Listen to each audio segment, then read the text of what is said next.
Hello, അസ്സലാമലൈക്കും. എല്ലാവർക്കും എന്തൊക്കെയാണ് വിശേഷങ്ങൾ? നോമ്പൊക്കെയായി എല്ലാ വീട്ടിലും ഒതുക്കലും ഒക്കെ ആയിട്ടൊക്കെ അങ്ങനെ പോകുമായിരിക്കില്ലേ.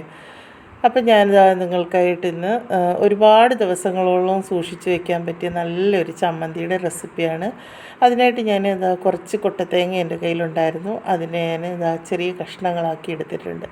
ഇപ്പോൾ ഈ ഒരു തേങ്ങ ഇല്ലയെന്നുണ്ടെങ്കിൽ നമ്മൾ സാധാരണ ഉണങ്ങിയ തേങ്ങ തിരുവി എടുത്താലും മതി. അതിനെക്കാട്ടി എളുപ്പം ഇതാണ്. അപ്പം ഞാനത് ചെറിയ കഷ്ണങ്ങളാക്കി എടുത്തിട്ടുണ്ട്. ഇനി ഇതിനെ ഒന്ന് മിക്സിയിലിട്ടൊന്ന് പൊടിച്ചെടുക്കാം.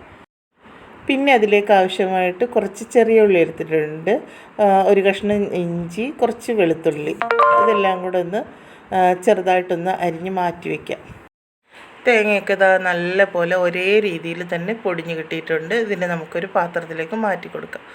ഞാനിതാ ഒരു ചട്ടിയിലോട്ടാണ് മാറ്റി കൊടുക്കുന്നത്. ഇപ്പോൾ ഈ കൊട്ടത്തേങ്ങ ആയതുകൊണ്ട് നമുക്ക് ഇതേപോലെ ഒരേ രീതിയിൽ തന്നെ പൊടിച്ചെടുക്കാൻ പറ്റും. അതിന് ശേഷം എന്താ വെളുത്തുള്ളി ഇതാ ചെറിയതായിട്ടൊന്ന് അരിഞ്ഞു വെച്ചിട്ടുണ്ട്, ഇഞ്ചി അരിഞ്ഞെടുത്തിട്ടുണ്ട്, ചെറിയ ഉള്ളി അരിഞ്ഞ് മാറ്റി വെച്ചിട്ടുണ്ട്.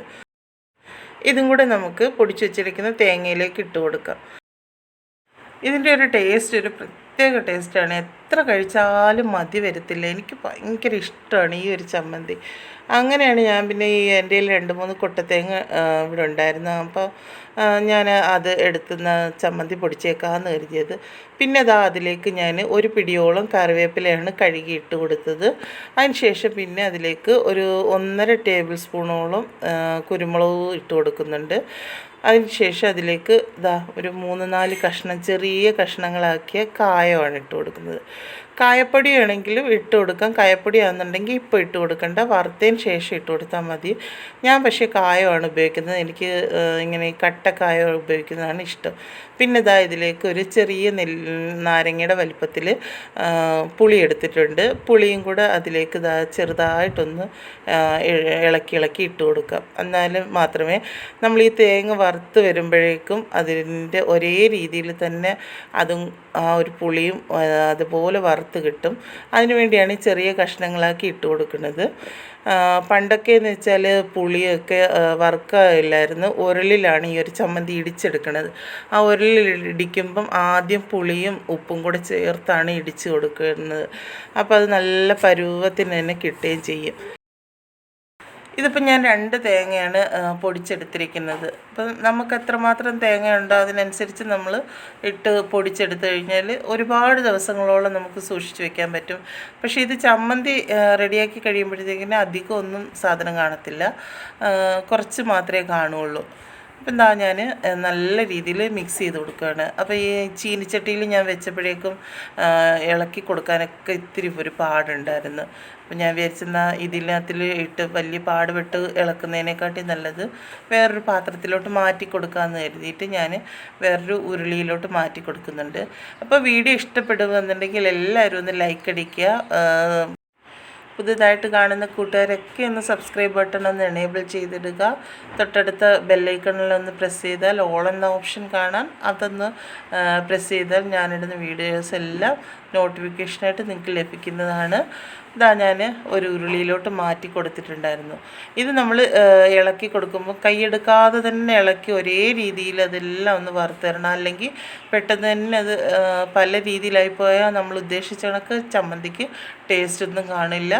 ഒരേ രീതിയിൽ എല്ലാ തേങ്ങയും ഒരേപോലെ വറുത്ത് കിട്ടണം. അതേ രീതിയിൽ നമ്മൾ കൈയെടുക്കാതെ നല്ല പോലെ ഇളക്കി കൊടുത്ത് വറുത്തെടുക്കണം.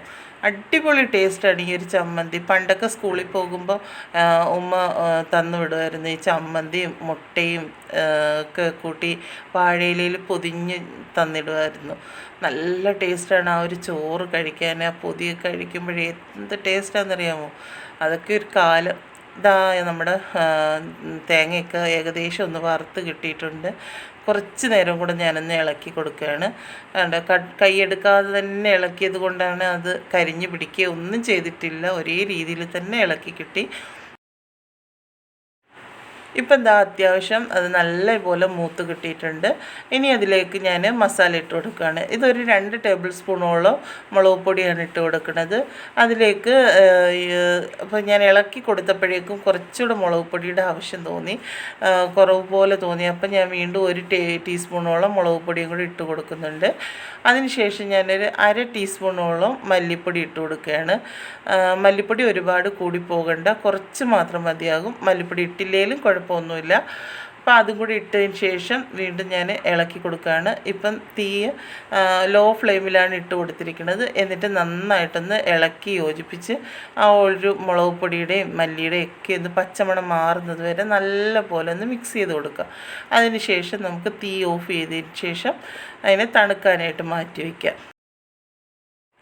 ഈ ഒരു ചമ്മന്തി നമ്മൾ തയ്യാറാക്കി വെച്ചിരുന്ന് ഫ്രിഡ്ജിലൊന്നും സൂക്ഷിക്കുക ഒന്നും വേണ്ട. എത്ര ദിവസം വേണേലും മാസങ്ങൾ വേണേലും നമുക്ക് പുറത്ത് തന്നെ നല്ല ഫ്രഷായിട്ട് സൂക്ഷിക്കാം.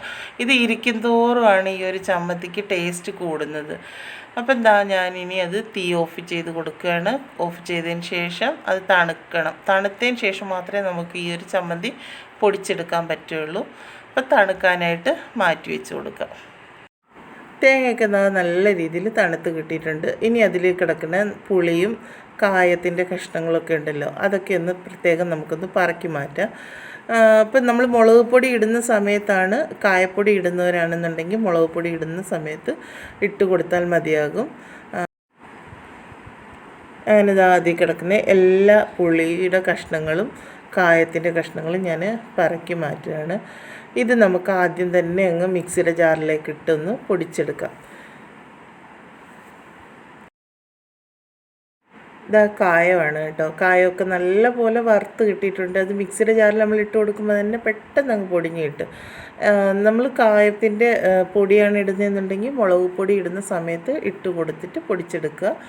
ഇതാ ഞാൻ മിക്സിയുടെ ജാറിലോട്ട് ഇട്ട് കൊടുത്തിട്ടുണ്ട്. അതിനെ ഒന്ന് പൊടിച്ചെടുക്കുന്നുണ്ട്.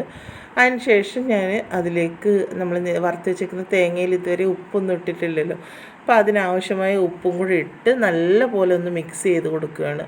ഉപ്പെല്ലാം എല്ലാ ഒരു തേങ്ങയിൽ യോജിച്ച് കിട്ടണം. അതുവരെ നമ്മൾ നല്ല പോലെ ഒന്ന് ഇളക്കി യോജിപ്പിച്ചെടുക്കുക. അതിന് ശേഷം നമുക്ക് കുറേശ്ശെയായിട്ട് മിക്സിയുടെ ജാറിലേക്ക് ഇട്ട് കൊടുത്ത് പൊടിച്ചെടുക്കാം. പണ്ടൊക്കെ ഉരലിലാണ് ഈ ഒരു ചമ്മന്തി ഇടിക്കുന്നത്. അതിൻ്റെ ടേസ്റ്റ് ഒന്ന് വേറെയാണ്. ഇപ്പം നമ്മൾ മിക്സിയിലൊക്കെ പൊടിക്കുമ്പോഴേക്കും ആ ഒരു ടേസ്റ്റ് കിട്ടത്തില്ല, എങ്കിലും അതിൻ്റെയൊക്കെ ഒരു ഏകദേശം അടുത്തൊക്കെ എത്തും. ഇതാ കണ്ടോ, ഞാൻ പൊടിച്ചെടുത്തിട്ടുണ്ട്. ഇനി ഇതിൽ ഞാനൊരു പാത്രത്തിലേക്ക് മാറ്റി കൊടുക്കാം. അങ്ങനെ എല്ലാ ചമ്മന്തിയും ഞാൻ പൊടിച്ചെടുത്തിട്ടുണ്ട്. ഇനി അതിനെ വീണ്ടും ഒന്ന് മിക്സ് ചെയ്തെടുക്കുകയാണ്. അതെന്ന് വെച്ചാൽ നമ്മൾ എല്ലാം പ്രത്യേകം പൊടിച്ചതല്ലേ, അപ്പോൾ ആ ഒരു പൊടിയെല്ലാം കൂടെ ഒന്ന് യോജിച്ച് കിട്ടാൻ വേണ്ടിയാണ് വീണ്ടും ഒന്നുകൂടെ ഒന്ന് മിക്സ് ചെയ്ത് കൊടുക്കുന്നത്.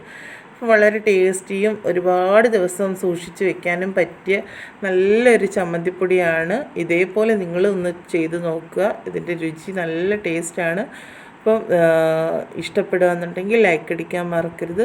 ഫ്രണ്ട്സിനും ഫാമിലിക്കും ഒക്കെ ഒന്ന് ഷെയർ ചെയ്ത് കൊടുക്കുക. നിങ്ങളുടെ സപ്പോർട്ടുണ്ടെങ്കിൽ മാത്രമേ മുന്നോട്ട് പോകാനും സാധിക്കുകയുള്ളൂ. നല്ല നല്ല പുതിയ വീഡിയോസൊക്കെ ഞാൻ എൻ്റെ ചാനലിൽ കൊടുത്തിട്ടുണ്ട്. എല്ലാവരും ഒന്ന് കണ്ട് സപ്പോർട്ട് ചെയ്യുക. ഉപ്പൊക്കെ നോക്കുകയാണ് ഞാൻ കേട്ടോ. ഉപ്പൊക്കെ നല്ല കറക്റ്റ് പരുവത്തിന് ഉപ്പൊക്കെ കിട്ടിയിട്ടുണ്ട്. ഉപ്പും പുളിയും എല്ലാം നല്ല കറക്റ്റായിട്ടുണ്ട്.